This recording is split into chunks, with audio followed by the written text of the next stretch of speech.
يعني الاخ اللي عنده ميول تدينيه غالبا هتعجبه المختمره والمنتقبه واللي بتحب تسمع الشيخ فلاني. وبناء عليه يا جماعه في هو احنا ممكن نخبط قوي نقول كلام بايخ دمه تقيل؟ لازم نبقى بايخين عشان بص قوي؟ صلي على النبي. اقول لك حاجه، انا بايخ قوي ليه؟ عشان بحبه. يعني ابني لو لقيته دلوقتي الصغير جايب المسمار وعايز يحطه في الكهرباء، هبقى بايخ ولا مش هبقى بايخ؟ هبقى بايخ قوي. فخليك بايخ قوي قوي قوي. طب بصوا بقى تمام. سلم يا رب سلم.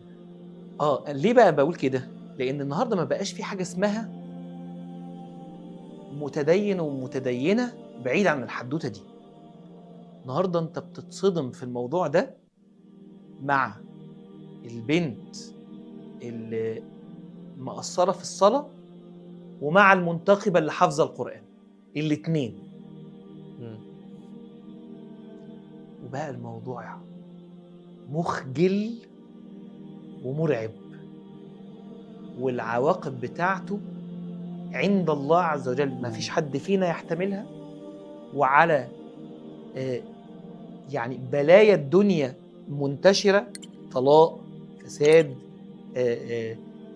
عدم استقرار في الحياة الزوجية بعد. اوعى تكون فاكر ان الموضوع ده ملوش توابع، هيكون له توابع وله حرمان بركة، وتتردلك في أهلك وتتردلك في أهلك، تمام؟